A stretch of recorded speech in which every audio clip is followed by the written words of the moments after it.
네, 오늘 말씀은 고린도전서 15장 3절에서 8절까지입니다. 내가 받은 것을 먼저 너희에게 전하노니 이는 성경대로 그리스도께서 우리 죄를 위하여 죽으시고 장사 지는 바 되셨다가 성경대로 사흘 만에 다시 살아나사 게바에게 보이시고 후에 12 제자에게와 그 후에 500여 형제에게 일시에 보이셨나니 그 중에 지금까지 대다수는 살아있고 어떤 사람은 잠들었으며 그 후에 야고보에게 보이셨으며 그 후에 모든 사도에게와 맨 나중에 만삭되지 못하여 난 자 같은 내게도 보이셨느니라. 아멘. 요즘 우리가 코로나 때문에 너무 힘들죠. 가만히 보니까 코로나가 우리나라에 발생한 지가 2년 3개월이 됐어요. 그동안에 2만 명이 코로나 때문에 죽었어요. 지금 러시아와 우크라이나가 전쟁을 하고 있는데 수만 명이 지금 죽고 있습니다. 이렇게 우리 삶에는 죽음이라는 것이 끊임없이 가까이 다가옵니다. 어느 누구도 죽음을 피할 수가 없어요. 누구나 당하는 이 죽음인데 많은 사람들은 죽음이 마치 나에게는 다가오지 않는 것처럼 남의 일처럼 생각하다가 갑자기 죽음을 맞이하는 사람들이 참 많습니다. 1년 반쯤 전에 우리나라 최고 부자라고 하는 이건희 회장이 돌아가셨죠. 그분이 6년 전에 심장 쇼크가 와가지고 쓰러지시고 식물인간처럼 6년을 살다가 가셨어요. 가지고 있는 재산만 해도 20조. 한 달 전쯤에는 넥슨 회장이라는 그 김종주 씨가 돌아가셨어요. 55세의 나이에 돌아가셨는데 그분이 가지고 있는 재산이 13조 원. 저는 그 정도 재산이 되면 그 돈이 도대체 얼마나 큰 돈인지 감을 잡을 수가 없어요. 그 돈들이 얼마나 이 세상에서 파워를 가지고 있습니까? 우리 이 세상에서 돈 가지고 못하는 게 거의 없는 세상을 살고 있잖아요. 그런데 죽음 앞에서만은 그렇게 돈이 많아도 돈 없는 사람과 돈 많은 사람이 크게 차이가 나지 않아요. 약간의 차이라고 하면 좀 좋은 병실에서 좋은 치료를 받았지만 그것이 죽음이라는 것에 얼마나 큰 도움이 되겠습니까? 큰 차이가 없어요. 그래서 그렇게 말을 합니다. 죽음은 참 사람들에게 공평하게 찾아온다. 이렇게 말을 해요. 참 우리 많은 사람들은 이렇게 죽음을 갑자기 맞이해요. 그리고 돈이 있고 그 권세가 있는 것 같아도 죽음 앞에서는 아무런 힘을 쓰지 못해요. 우리 믿음의 성도님들은 죽음에 대해서 잘 준비하고 계시죠? 믿지 않는 사람들, 이 세상의 것이 전부라고 생각하는 사람들은 죽음이 끝이에요. 이 세상에 사는 것이 전부거든요. 그러니 죽음은 두려움이고 공포일 뿐이에요. 마지막이에요. 그런데 죽음 건너편에 또 다른 삶이 있다고 부활을 믿는 사람들, 부활의 신앙을 가진 사람들에게는 죽음은 거쳐가는 과정일 뿐이에요. 물론 그렇다 하더라도 죽음이 쉽진 않아요. 누구에게나 쉬운 것은 아니에요. 그런데 넉넉히 담대히 건너갈 만한 강이다. 이렇게 우리는 부활신앙이 얼마나 우리의 죽음을 어떻게 맞이하게 하느냐에 차이를 주는 것이에요. 아멘.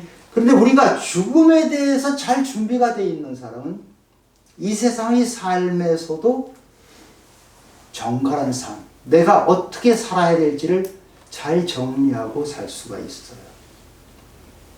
예수님의 제자들이 확실한 부활신앙을 가졌기 때문에 그들은 담대하게 죽음을 맞이할 수 있었어요. 그리고 평생에 걸쳐서 예수 그리스도를 전하는데 조금도 위축되지 않고 부활을 전했던 것이죠.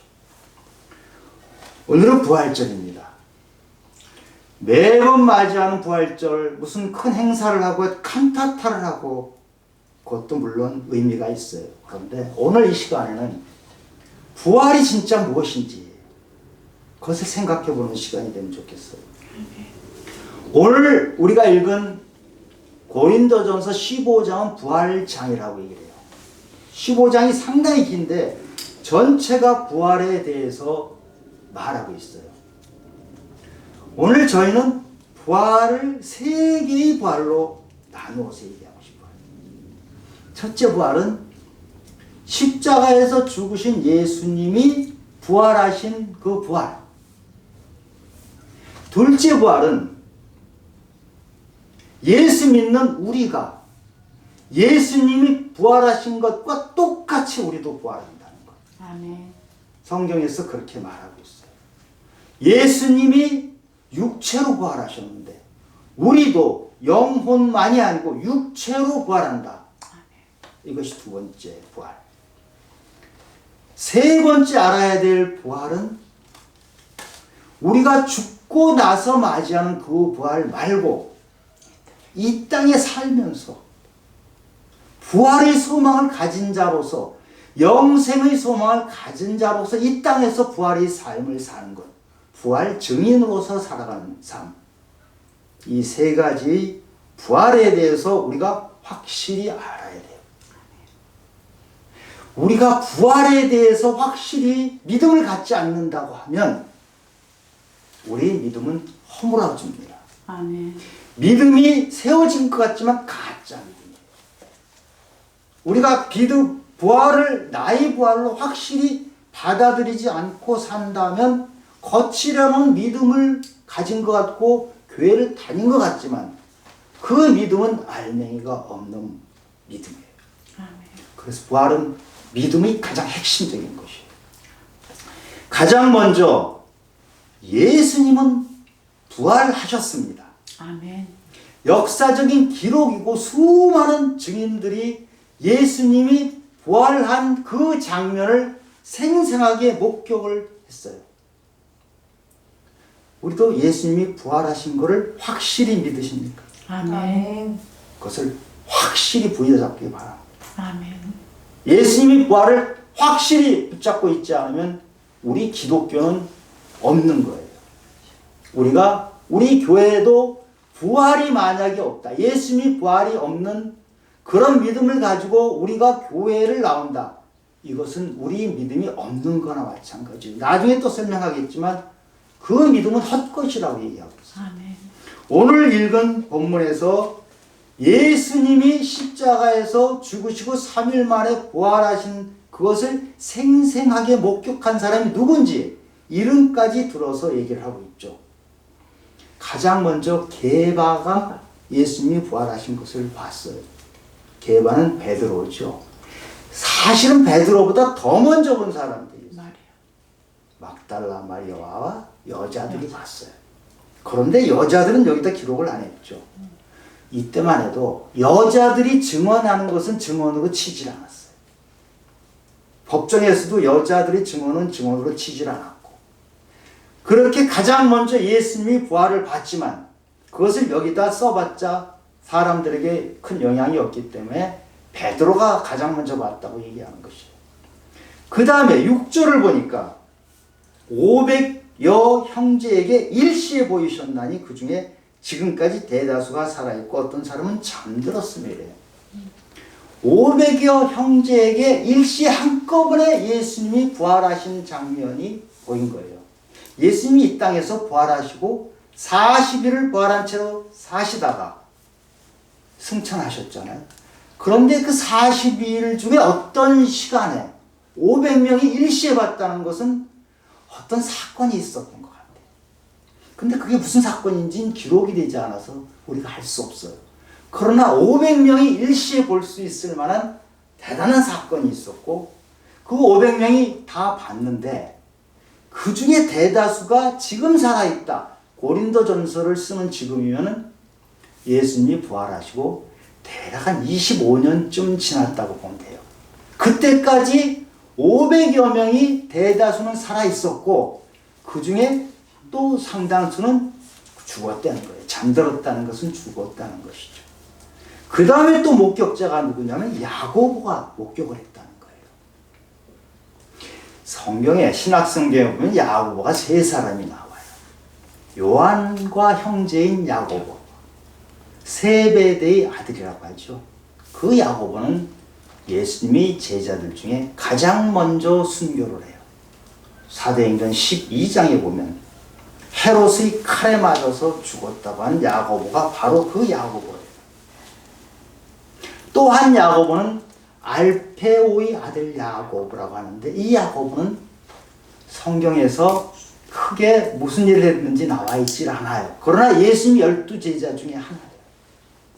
오늘 지금 말한 이 야고보는 그 두 야고보가 아니라 예수님의 형제 야고보.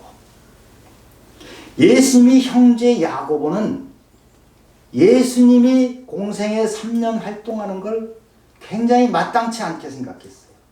조롱도 했어요.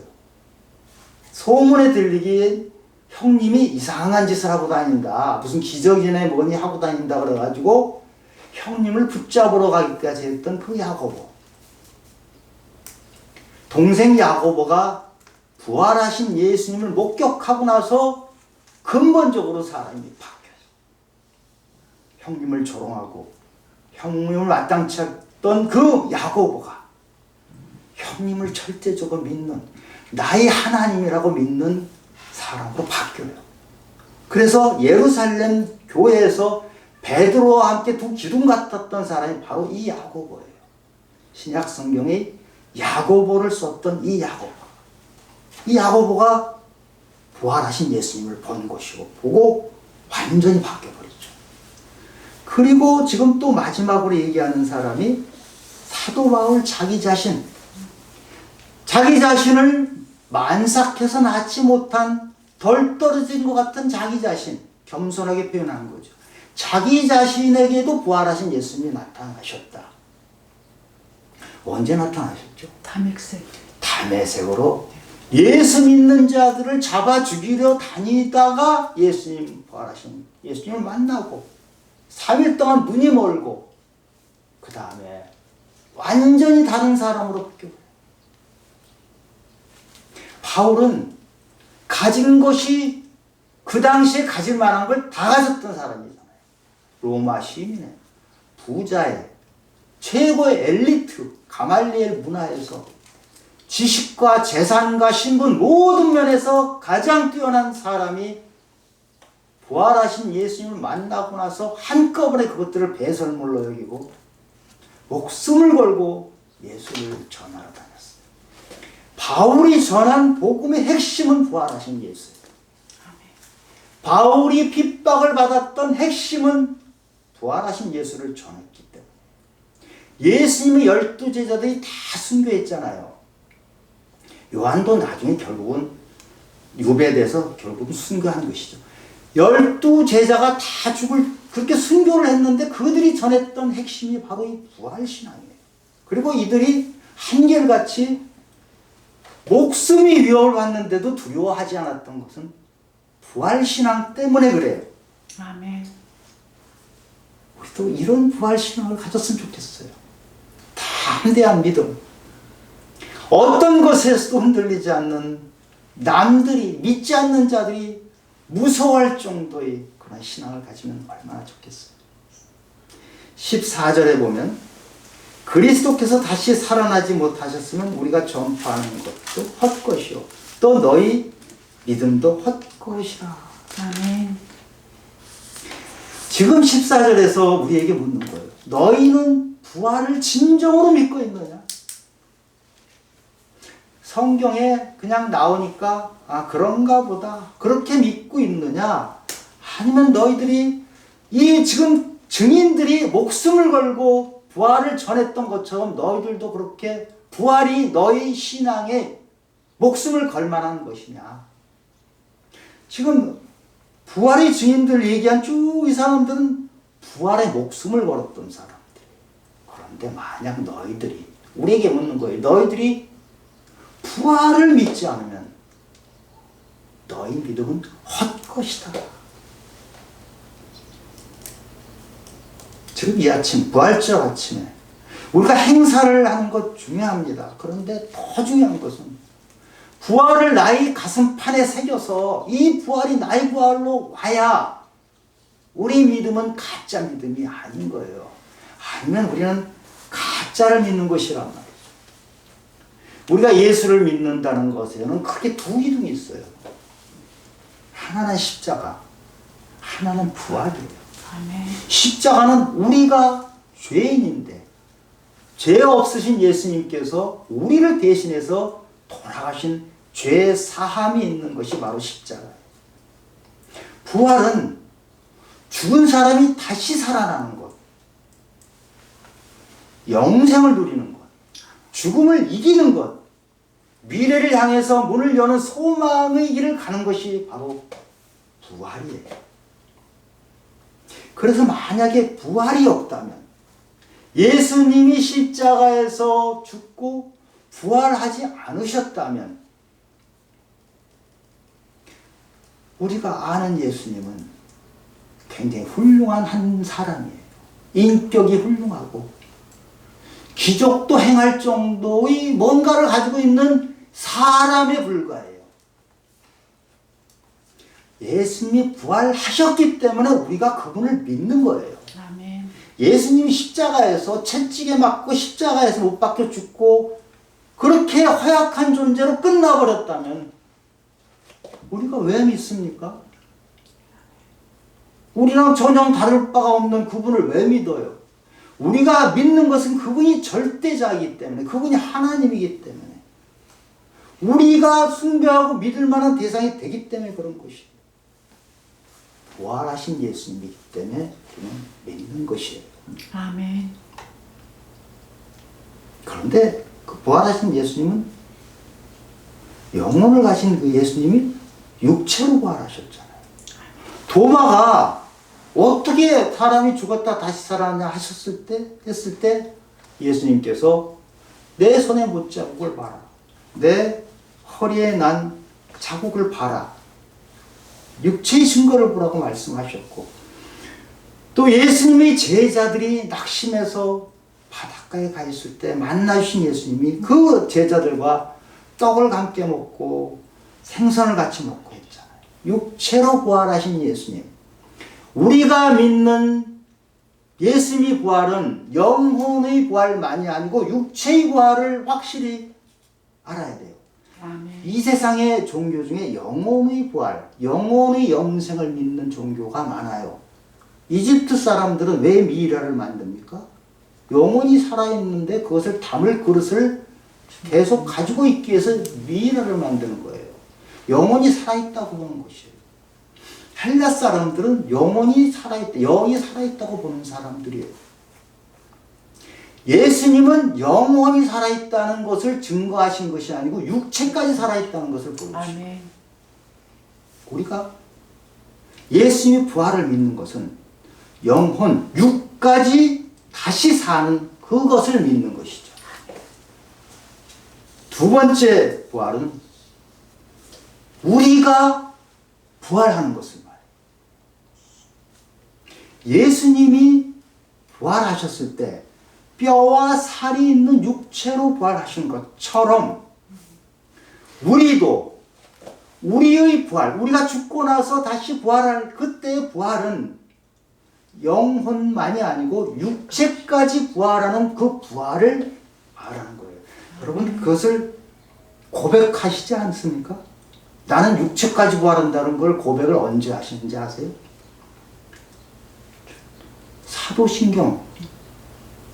사도신경은 대부분의 교회가 신앙 고백으로 그것을 예배 때 드리고 무슨 모임할 때도 사도신경 합시다.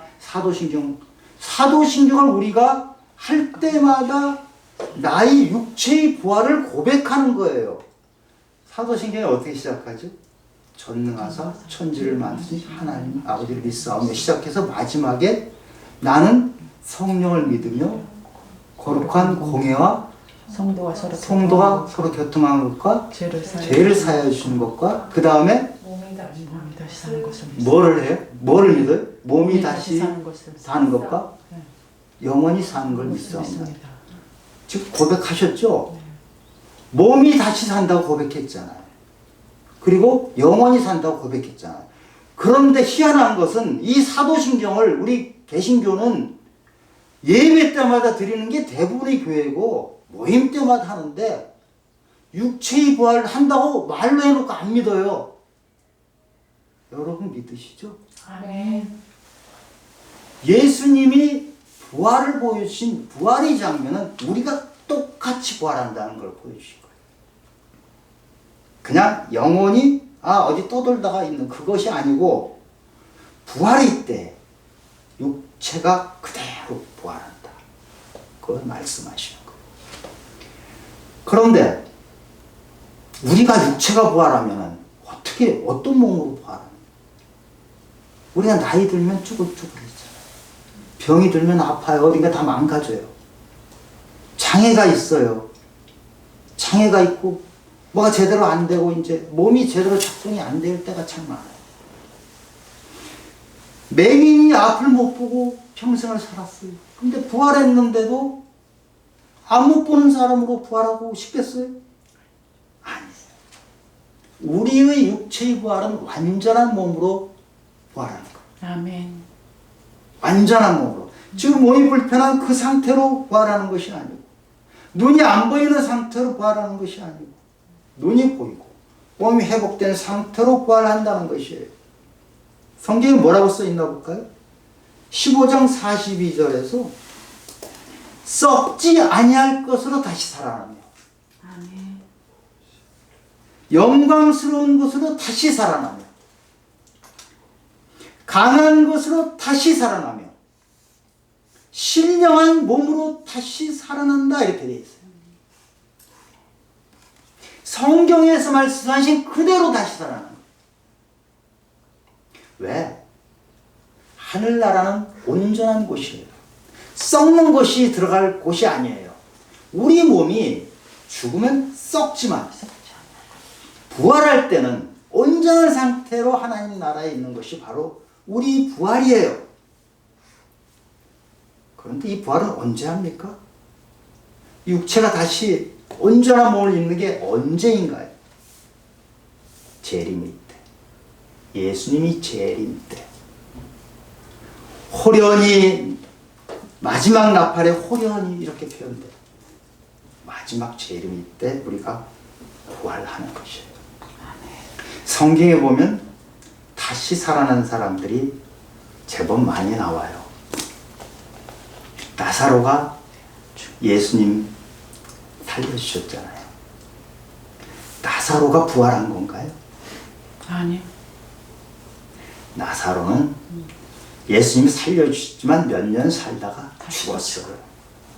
그런 것은 부활이라고 하지 않아요. 소생했다 이렇게 하죠. 성경에 보면 소생한 사람들이 많이 나와요. 그런데 부활하신 분은 예수님밖에 없어요. 아멘. 부활은 재림이 때, 우리의 부활은 재림이 때 부활해서 영원히 영생을 사는 거예요. 나사로처럼 다시 살아나서 몇 년 있다가 죽는 것이 아니고 그건 소생이라고 하는 거예요. 부활은 재림이 때 온전한 몸을 입어서 영생, 영원히 사는 것을 부활이라고 해요. 세 번째 부활. 세 번째 부활은 우리가 죽어서 가는 부활이 아니고 이 땅에 살면서 부활의 삶을 살아내는 것. 이 땅에서 영생의 삶을 살아나는 것. 영원한 생수를 마시면서 사는 것. 그것을 부활이라고 돼요. 우리는 이 세상에 살면서 이 부활의 삶을 살아내야 죽은 다음에 가는 부활이 진짜 뭔지를 꿈꿀 수가 있어요.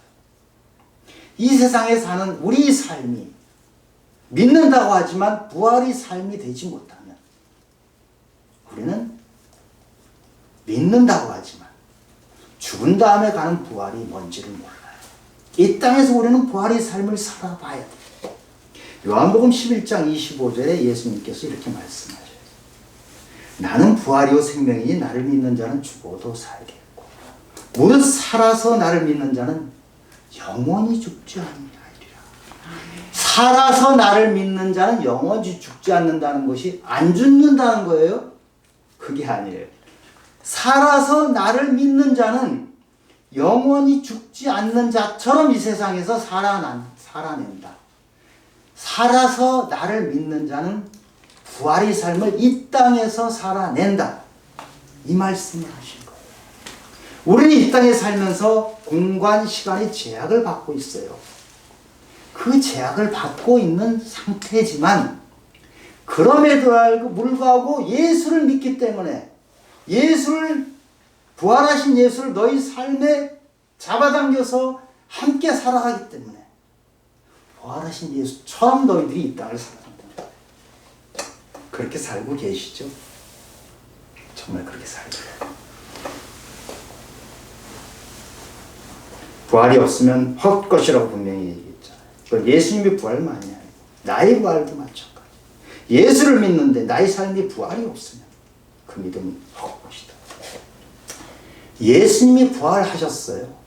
그때 제자들이 예수님이 부활하셨으니까 이제는 우리는 자유롭다. 우리는 부활의 삶을 누린다. 이랬을까요? 아니에요. 부활하신 예수님이 부활하셨다는 것을 알고도 제자들은 두려워서 떨었어요. 이 세상의 것이 두려웠어요. 자기들이 예수님 십자가에 당하신 것처럼 당할까봐 두려워했어요. 그것을 보면 요한복음 20장 19절에 보면 이날 곧 안식 후 첫날 저녁 때, 이건 언제냐면 부활절 저녁이란 얘기예요. 예수님이 부활하시고 나서 저녁 때, 요한복음 20장 19절, 이날 곧 안식 후 첫날 저녁 때 제자들이 유대인들을 두려워하여 모인 곳이 문을 닫았더니 제자들이 모여 있는데 유대인들이 자기들을 잡으러 올까봐 이 제자들은 예수님 십자가에 매달릴 때 다 도망쳤잖아요. 무서워서. 베드로는 예수님 재판받을 때 무서워가지고 3번이나 모른다고 부인했고 이 수준이었거든요. 지금도 그 수준이에요. 그 골방에 들어가가지고 문을 꽁꽁 걸어 잠그고 숨어 있는 거예요. 예수님이 부활하셨지만 제자들은 아직 부활의 삶을 살아내지 못하고 있는 거예요. 두려워서 떨고 있는 그 모습이에요. 이 제자들이 언제 바뀌죠? 성령님. 맞아요. 예수님이 40일을 이 땅에서 부활하신 채로 사시다가 승천하시기 전에 마지막으로 주신 말씀이 사도행전 1장 8절이죠. 너에게 성령이 임하면 너희가 권능을 받아 너희가 예루살렘과 온 유대와 사마리아 땅끝까지로 내 증인이 되리라. 성령을 받으면 너희들이 권능이 생긴다. 언제 받았냐? 오순절 강림 때 성령을 받아가지고 이 사람들이 이 전의 인간하고 완전히 다른 인간처럼 바뀌어버려요. 그 베드로, 여러분 복음서에 나오는 베드로의 모습에 흠모할 모습이 하나도 없잖아요. 항상 겁내고 엉뚱하고 일 저지르는 베드로. 이 베드로가 성령 임하니까 부활을 간증하는데 제사장들과 공회원들 앞에서 당당하게 부활을 준 거예요. 도망치던 베드로가 그 세력 있는 대단한 사람들 앞에서 하나도 꿀림이 없어요. 예수 믿는 사람의 모습이 바로 이거거든요. 꿀림이 없어요. 당당해요. 못 배웠어요? 못 가졌어요? 이 땅에서 잠깐 그러는 거잖아요. 부활의 신앙을 가지면 이게 전부가 아니라는 걸 우리가 알잖아요. 예수 믿는 사람이 부활 신앙을 가지면 어떤 모습으로 사는가? 내가 가진 게 참 많아요. 엄청 많아요. 세상을 다 가진 것처럼 가졌어요. 그런데 가난하게 살아요. 왜? 모든 것이 하나님의 것이니까. 나는 그냥 청지기로 사는 거예요.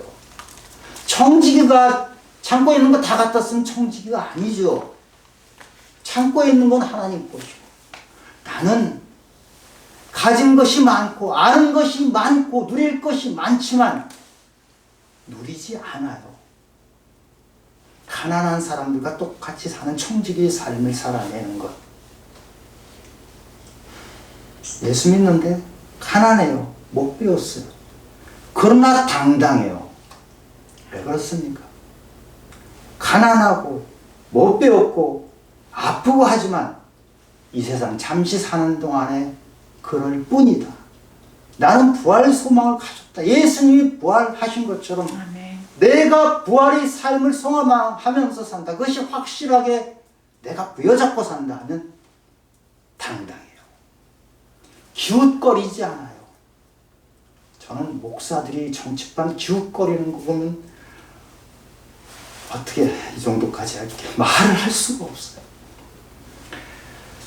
부활 증인의 삶을 사는 것. 이것이 부활의 권능이라고 표현을 했어요. 부활의 권능은 사망을 이기는 것이 부활의 권능이지만요. 그건 아니고 세상을 이기는 것. 세상이 어떻게 하더라도 나는 당당할 수 있는 것.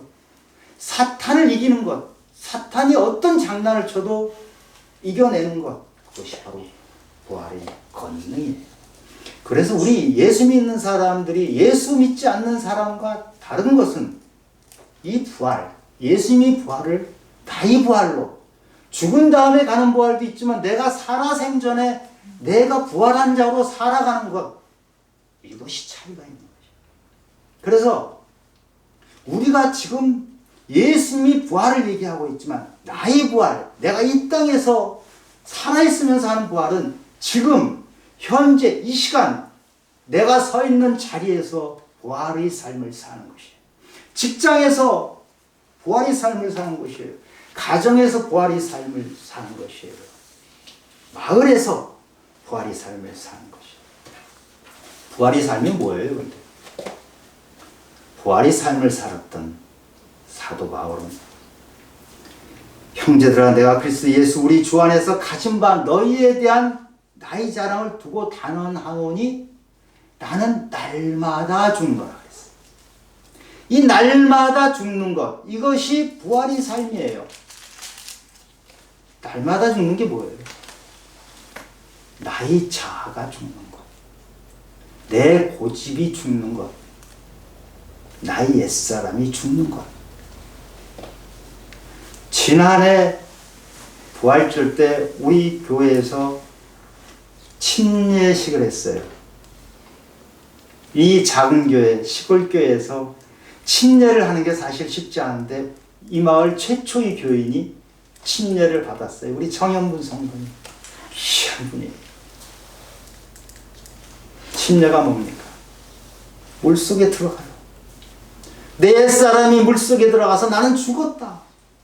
그리고 물에서 나올 때는 예수의 삶을 살아내겠다. 이제 내가 다시 사는 삶은 옛날에 물에 들어가기 전에 옛날 그 삶이 아니고 고집 세고 온 고집에다가 내가 한가닥 한다 자랑하고 뭉켜지고 했던 그것이 아니고 십자가에 죽었다가 다시 살아나신 예수 그리스도의 삶을 사겠다고 각오한 거예요. 우리 정현문 성도님 그렇게 사시죠 지금? 감사합니다. 그렇게 살고 계세요. 저희들이 알고 있어요. 우리 이분의 삶은 침례받기 전, 예수 믿기 전과 지금의 삶이 어떻게 다른지 저희들은 알거든요. 그것이에요. 날마다 죽는 삶이 바로 그것이에요. 우리나라 교인들이 성경 구절 중에 아주 좋아하는 구절이 있어요. 내가 그리스도와 함께 십자가에 못 박혔나니 그런즉 이제 내가 사는 것이 아니요 내 안에 그리스도께서 사는 것이라. 이제 내가 육체 가운데 사는 것은 나를 사랑하사 자기 자신을 버리신 하나님의 아들을 믿는 믿음 안에서 사는 것이라. 이게 우리 교인들이, 한국 교인들이 굉장히 좋아하는 구절이에요. 좋아하면 그대로 살겠다고 하는 것이죠. 내가 그리스도와 함께 십자가에 못 박혔나니 그런 삶을 살겠다고 하는 거잖아요. 십자가에 못 박았어요? 뭐를요? 지식을 내가 많이 한다고 하는 것을 못 박으시기 바랍니다. 이 세상에 많이 아는 지식, 인문학적인 지식, 저도 인문학을 많이 한 사람인데 그 지식, 그것이 사도 바울이 배설물로 여겼다는 것이. 내 경험 많이 하잖아요. 저도 경험을 제법 했거든요. 그 경험을 의지하지 말아라. 내가 너에게 새로운 길을 줄 것이다. 옛 모습, 내가 괜찮다 이렇게 하는 것들, 내가 참 옳은데 난 너무 옳아. 근데 저 사람이 틀렸어. 근데 그 사람이 나한테 잘못했어. 그러니 나는 저 사람을 용서할 수 없어. 100% 내가 옳아. 저 사람은 틀렸어. 그래서 용서할 수 없다고 하는 것을 내려놓는 것, 포기하는 것. 십자가에서 예수님이 용서하셨던 그 용서. 나 같은 죄인, 남들은 모르지만 나는 얼마나 내가 죄인지 알잖아요. 내가 무슨 죄를 저질렀는지 우리 알잖아요. 나는 알아. 근데 예수님이 그것을 다 없는 것처럼 용서를 해주셨잖아요. 그런데 우리는 여전히 용서하지 못해요. 왜 불쾌해요? 왜 나는 옳은데 저 사람은 틀렸다고 계속 생각을 해요? 그것을 포기하는 것. 그것이 십자가에 나를 못 박는 것이에요. 근데 우리가 십자가에 못 박기 참 어려운 것이, 내가 얼마나 많이 노력을 했잖아요. 얼마나 애써서 여기까지 살았잖아요. 남들이 편히 쉴 때 나는 정말 애써서 눈물 흘리면서 고생하면서 여기까지 왔는데 그걸 어떻게 버려요? 말은 그렇게 안 해도 우리 의식 속에는 내가 쌓아놓은 것, 내가 고귀하게 애써서 했던 것을 놓을 수 없다는 의식이 있단 말이죠. 부활의 믿음은 그것을 버리는 것이, 그것이 날마다 죽는 것이고 십자가에 나를 못 박는 것이고, 내가 괜찮은 사람이다 하는 것을 버리는 것, 내가 애썼어 그걸 버리는 것, 나는 정말 정직하게 살았는데 그것을 버리는 것, 그리고 부족하고 죄 많고 저는 형무소에 안 갔지만 형무소에 갈 사람이 바로 저입니다 하고 고백하는 것. 그런데 주님이 저를 살려주셨습니다. 주님이 살려주신 그 삶을 저도 주님처럼 살겠습니다 고백하는 것. 그것이 부활의 증인의 삶을 사는 것이죠. 그렇기 때문에 오늘 고린도전서 15장에서 너희가 부활을 믿지 않으면 믿음은 헛것이라고 하는 것이에요. 네가 부활을 믿지 않으면 너는 날마다 못 죽어. 네가 부활을 믿지 않으면 너는 십자가에 너를 못 박아. 못 박지 못해. 그 말을 하는 것이에요. 우리는 부활이 나요. 부활절에 칸타타하고 연극하고 부활의 의미를 새기는 것은 좋지만 진짜 부활이 무엇인지를 내 가슴판에 새기고 그 부활이 삶을 살기로 작정을 해야 돼요. 믿지 않는 자들이, 믿지 않는 사람들이 이 세상의 삶이 전부인 줄 알고 매달려 있는 것을 보면 좀 불쌍할 때가 있죠. 저거 헛것인데, 저거 그렇게 오래 가지 않는데 20조 오면 뭐하고 13조 오면 뭐합니까? 내 것이 아니잖아요. 움켜쥐고 있는 거 보면 불쌍해요. 이 세상의 삶이 전부인 줄 알고 사는 사람은 불쌍해요. 그런데 성경에서는 그것보다 더 불쌍한 사람이 있다고 해요. 누구냐?